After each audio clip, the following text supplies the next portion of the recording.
नमस्कार मित्रांनो, तुम्हाला सगळ्यांना गुढीपाडवाच्या हार्दिक हार्दिक शुभेच्छा।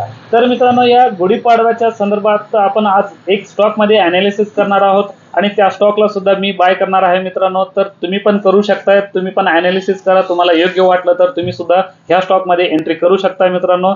तर एंट्री कुठल्या पद्धतीने मी केलेलं आहे हे सुद्धा आता तुम्हाला मी अनालिसिस करून दाखवतोय आणि तुम्ही सुद्धा अनालिसिस कसं करायचं हे सुद्धा तुम्ही एकदा अनुभव घ्या मित्रांनो। तुम्ही सुद्धा शिका आणि मग स्टॉक मार्केटमध्ये एंट्री करा। तर चला मित्रांनो, आपण त्या स्टॉक बद्दल अनालिसिस करू। खरं त्या स्टॉक बद्दल अनालिसिस करायच्या आधी आपण निफ्टीचं एक इम्पॉर्टंट रेजिस्टन्स आणि सपोर्ट काही आहे एकदा आपण अनालिसिस करून घेऊ।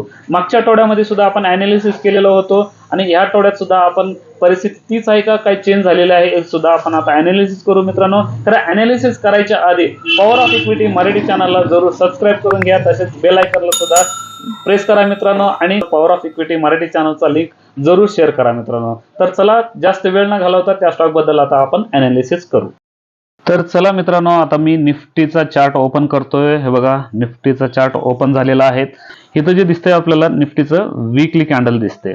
तर वीकली कॅन्डलच्या हिशोबाने जर आपण अनालिसिस केलं, जसं आपण मागच्या आठवड्यामध्ये आपण वीकली कॅन्डल मध्ये सुद्धा अनालिसिस केलेलं आहे आणि तसंच डेली कॅन्डलला सुद्धा आपण अनालिसिस केलेलो आहे। तर बघा मित्रांनो, तुम्हाला एक सांगतो बघा इथं। तर वीकली कॅन्डलच्या हिशोबाने जरी आपण बघितलं इथं, तर इथं जे ट्रेंड लाईन आपल्याला डाऊन ट्रेंडचं जे ट्रेंड लाईन इथं ब्रेकआउट झालाय, ब्रेकडाऊन दिलेला होता। जसं आपण ह्याला काय म्हणतोय तुम्हाला पण माहिती आहे ऑलमोस्ट। बघा इथनं हे एक रेजिस्टन्स आपल्याला म्हणजे इथं जे होतं जे रेजिस्टन्स आहे का नाही, ह्या रेजिस्टन्सनं म्हणजे हे जे टॉप बनवलंय त्या टॉपला आपण म्हणतोय रेजिस्टन्स। तर बघा मित्रांनो, त्या रेजिस्टन्सला म्हणजे वरच्या टॉपवरनं कंप्लीट मार्केट आठवडाभर पूर्ण म्हणजे वीकलीच्या अनुसार जरी बघितलं तर बघा असं पूर्णपणे डाऊन ट्रेंड होता। आपण मागच्या आठवड्यात सुद्धा आपण अनालिसिस केलेलं आहे मित्रांनो। तर हे जे डाऊन ट्रेंड आहे कंप्लीट इथं तुम्ही जरी ड्रॉ केलं तर इथं सुद्धा तुम्हाला कळेल की जसं जसं इथं चार्ट सुद्धा का नाही नॅरो होत आलाय, म्हणजे जवळ होत आला आणि जवळ जिथं होतोय आणि तिथून ज्या साईडला ब्रेकआउट मिळते तिथं जास्त वरती जायचं, म्हणजे वरच्या साईडला जर दिला ब्रेकआउट तर वर जायचं चान्सेस जास्त दिसतोय। आणि तसंच जर समजा खालच्या रेंजला जर समजा ब्रेकडाऊन दिला तर इथून आणखीन खाली जाऊ शकतोय असं आपल्याला म्हणजे एक अंदाज लागतोय। तर बघा मित्रांनो, आपण आता ह्या निफ्टीला आपण डेली कॅन्डल्स मध्ये तुम्हाला एकदा अनालिसिस करून दाखवतो। बघा, वीकली कॅन्डल्सचं तर आपण अनालिसिस केलेलंच आहे। तर तसंच तुम्हाला हे बघा डेली कॅन्डल्स मध्ये जर बघितलं आपण तर डेली कॅन्डलच्या हिशोबाने तुम्हाला सांगतो, जसं आपण लास्ट म्हणजे मागच्या आठवड्यामध्ये आपण जसं अनालिसिस केलेलं होतं त्या हिशोबाने जर बघितलं तर इथं ट्रेंड लाईनला इथं ब्रेकआउट दिल्यानंतर ना आपण असं म्हणलेलं होतं ब्रेकआउट मिळालेला आहे आणि पुढचा जे रेजिस्टन्स राहील आपल्याला ते किती राऊंड फिगर म्हणजे आपल्याला 24,000चं एक रेजिस्टन्स राहील आणि 24,000ला जर समजा ब्रेकआउट जर मिळाला तर इथून पुढे आपला जे पुढचं जे टार्गेट आहे ते 25,000 म्हणजे 25,000चा टार्गेट होईल असं आपण अनालिसिस केलेलं होतं। तर ह्या आठवड्यामध्ये ऍक्च्युली कंप्लीट असं एकदा मार्केट वरती गेलं नाही तेच बरं आहे मित्रांनो। का माहिती आहे काय, कंप्लीट जर समजा असं मार्केट वरती गेलं तर आपण त्याच्यातून प्रॉफिट कमवू शकत नाही, म्हणजे बाईंग करायला खरेदी करायला ऑपॉर्च्युनिटी भेटत नाही, म्हणजे स्टॉक पटकनी वर जातात। एका लेवलला किंवा एका रेजिस्टन्सला ब्रेकआउट देईपर्यंत ते टार्गेट पूर्ण झालेलं असते।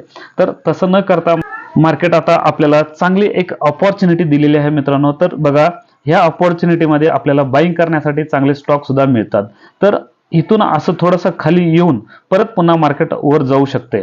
आता म्हणजे खालचं रेंज म्हणजे खालचं डाऊन ब्रेक व्हायला का नाही चान्सेस खूप कमी वाटते मित्रांनो। तर इथून पुढे असं खाली येऊन परत मार्केट वर जायचं चान्सेस जास्त दिसते।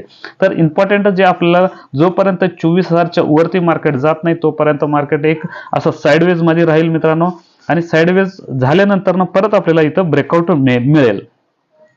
तर तुम्ही त्या ब्रेकआउटचं एक तुम्ही वाट पाहत राहा मित्रांनो। का माहितीये, एकदा म्हणजे ब्रेकआउट मिळेल नाही मिळेल असं ह्या आशानं तुम्ही निफ्टीमध्ये जर बाय करत असेल तर बाय करू नका। कुठला तरी तुम्ही आवरली पॅटर्न हाफ आवरली म्हणजे 30 मिनिट्स कुठला पण एखादा कॅन्डल्स यूज करून तुम्हाला जसं वाटते ब्रेकआउट मिळाला तर तसं त्या पद्धतीने तुम्ही करू शकताय। तर आता आपल्याला निफ्टी बद्दल अनालिसिस करून झालेलं आहे मित्रांनो। तर ह्या आठवड्यामध्ये आपल्याला ज्या स्टॉक मध्ये इन्व्हेस्टमेंट करायचं आहे त्या स्टॉक बद्दल आता आपण अनालिसिस करू। तर त्या स्टॉकचं नाव आहे आवास फायनान्स। तर हा स्टॉक खूप छान झालेला आहे मित्रांनो। तर ते कसं पॅटर्न झालंय त्याच्यामध्ये आपण आता बाईंग कसं करणार आहोत ते सुद्धा आता आपण अनालिसिस करू. तर इथं ऍक्च्युली डेली कॅन्डल आहे.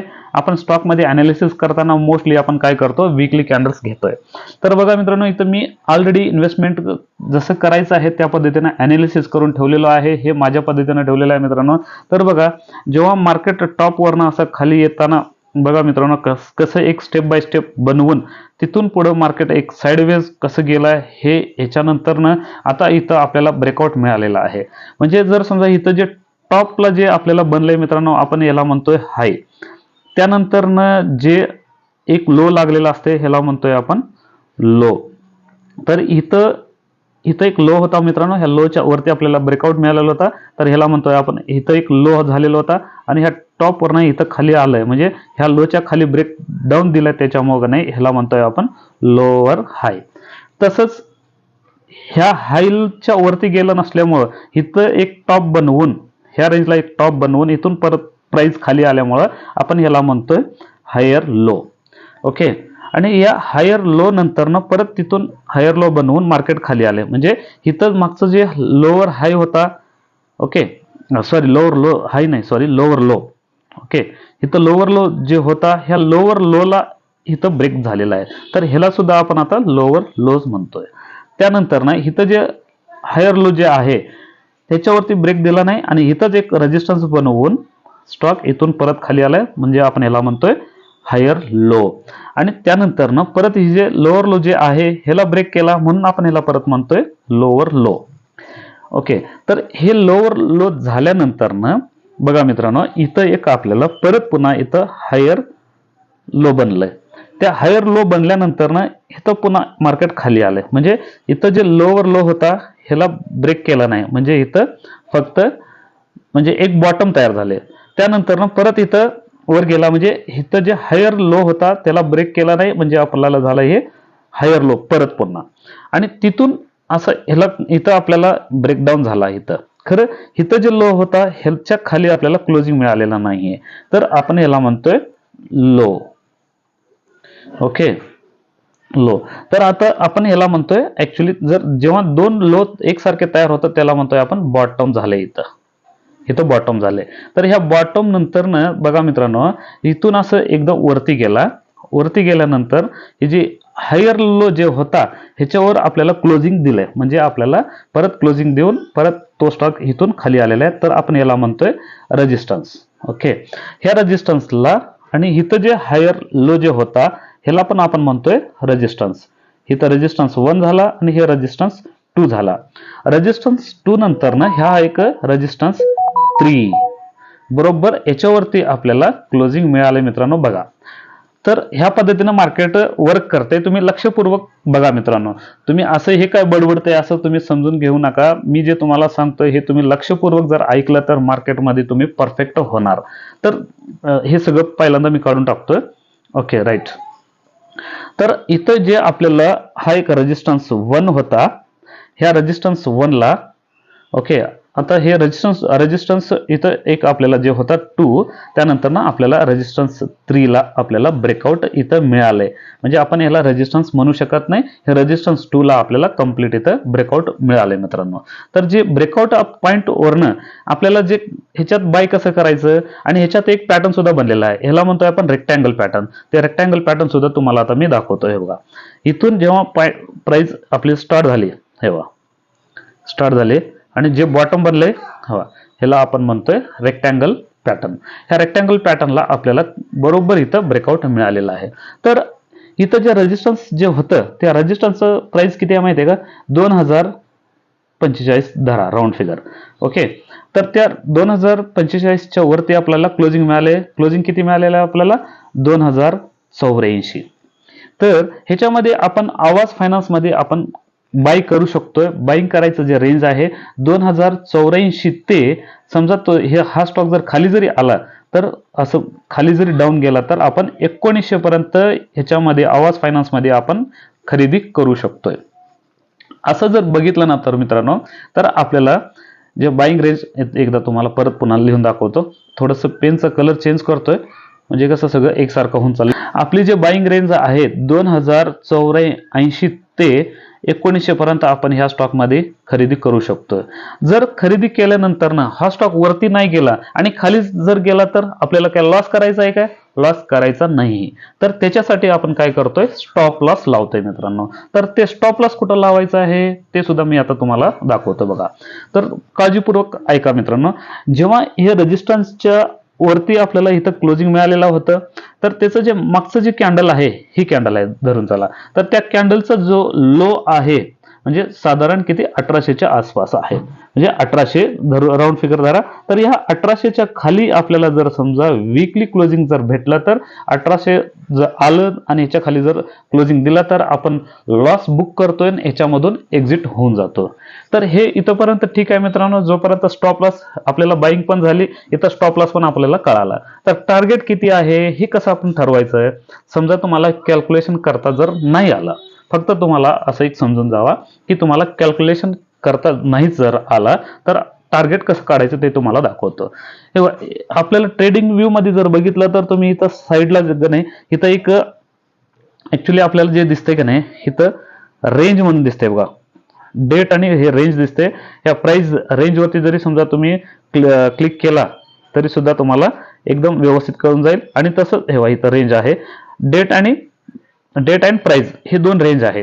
ह्याच्यावरती जर समजा तुम्ही क्लिक केला तर तुम्हाला टार्गेट किती आहे हे सुद्धा तुम्हाला कळून जाईल. तर ऑलरेडी इथं मी फेवरेट मध्ये ऍड केलेलं आहे मित्रांनो. तर बघा इथं जे खाली लो आहे, ह्या लो वरती मी क्लिक केलो आणि तसंच पुन्हा इथं जे रेजिस्टन्स आहे वरती त्याच्यावरती मी थांबवलं. ओके, तर इथं जे आपल्याला ओके राईट इथं थांबवलं तर आपल्याला ऑलमोस्ट इथं राऊंड फिगर जर बघितलं तर प्राइस किती मिळाली आपल्याला? 733 पॉईंट आपल्याला ऍड होतं ह्याच्यामध्ये.